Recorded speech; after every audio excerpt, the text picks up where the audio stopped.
Africa is not poor. It is arguably one of the richest continents in the world, but about 500 million of its citizens are living in poverty. How can that be changed? Some argue that it will take leadership to do that. It is for this reason that the West Africa Civil Society Institute is targeting the young people on the continent and training them, equipping them with leadership skills so they can take charge and lead the continent out of this misery. Nana Asantua Afajinu is the executive director of WACSI. She has this to say. WACSI is a capacity strengthening institute for civil society in the region. We believe that civil society has a critical role to play in influencing positive developments in West Africa. And to play that role, they must be strong, they must be influential, they must be effective, they must be efficient, they must be sustainable.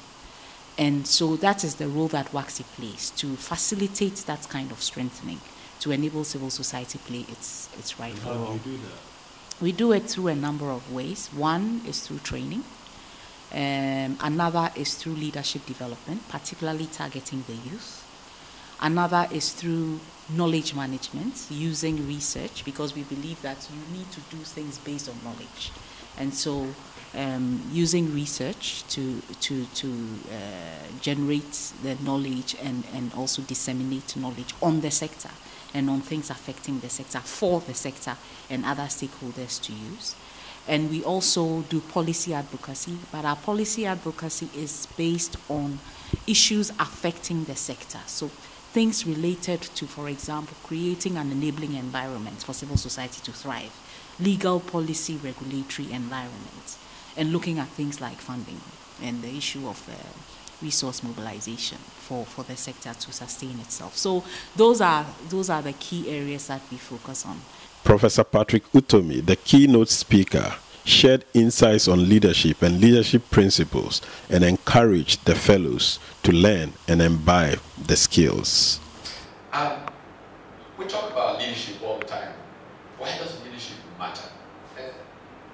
Nana said leadership matters. Indeed, it does matter. But why does leadership matter? One of the reasons that leadership matters so much is that we live in a rapidly changing world. And it is not easy for people to deal with change. What makes it something that is manageable, less stressful, and produces the kinds of outcomes that makes life better for people, that enables that great escape, is the way that leaders inspire and essentially drive people towards a destination that they have envisioned. Nana Afajinu also shared some thoughts on leadership and the continent. Look at who takes over when the leaders have left. And I believe that one of the challenges that we have on this continent is a leadership deficit.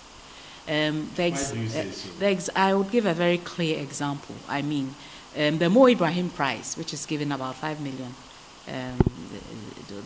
to leaders in Africa, African leaders who meet the criteria of good governance, etc., has failed for a number of years now to get leaders to even, meet the criteria to get this. Why? Because, and that is a serious question that we should be asking ourselves. And this crisis of leadership is not only in the political sphere. I think that within our society, we have to be asking ourselves, where are our leaders? Where are those visionary leaders who do not only look at empowering themselves and enriching themselves, but actually want to empower others and make a positive impact on society, bringing about the transformation that we need for this region? To do that, we have to look at those who are going to carry on the torch. And I believe that the youth in West Africa, and we talk about the youth bulge, we talk about over 60%, 70%, some of the statistics, looking at the number of youth that we have, if you look at the demographics. Who else but the youth if we want to bring about that value transformation, that change, that actually shifts us from where we are now to where we want to be, we have to focus on the youth, and we have to look at the issue of leadership. So WACSI is looking at these two and focusing also on civil society, as I've already talked about the role of civil society, looking at civil society, the youth within civil society, looking at how we can empower them, we can strengthen their leadership skills so that we do not have that gap, so that we can actually bring about that transformation. Because it's not only about themselves, it's about the institutions they'll be working with, and it's about the society they will be impacting. Some of the trainees shared their views on leadership in Africa with us, and also shared their expectations. From here, we will learn a lot of things. Questions that we have that relates to leadership, we will ask and we'll be giving clarification. And also, as we step forward into the society, we also have models. We have people we look up to as leaders, and what they do and how it influences us. We try to copy and also interact with them as models. And through such means, I believe very well that leadership will be repositioned. I expect to change is a constant thing.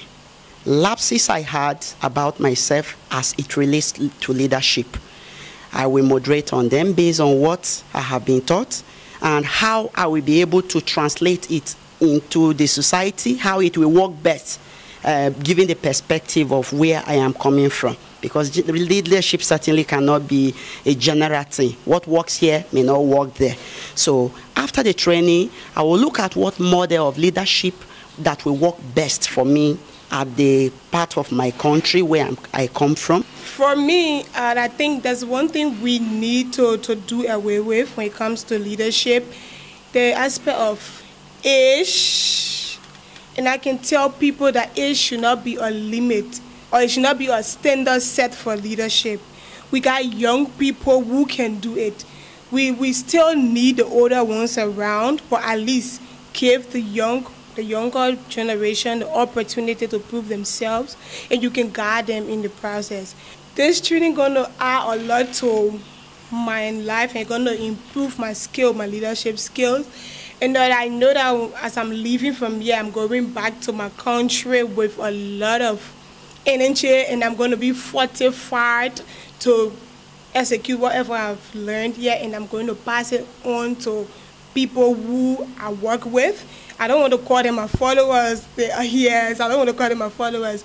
But I can assure that when I get back to Liberia, I'm going to pass down my knowledge to my colleagues, who I prefer to call them my colleagues, because it's not because I'm in this position that they are not my followers. Leadership is suffering because we don't have mentors.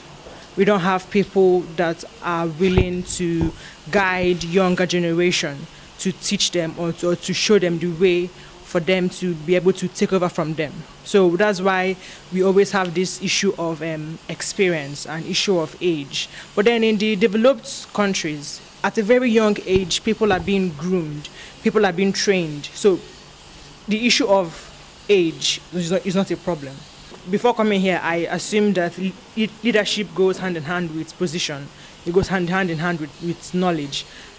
Yes, position and knowledge are important for leadership, but it's not all that is required for leadership. You have to have that. You have to have a combination of position, of knowledge, to be able to become a leader.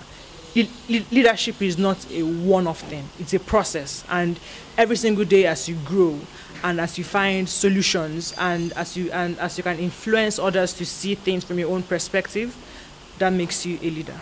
This has been Emmanuel K. Dugbevi reporting for Ghana Business News.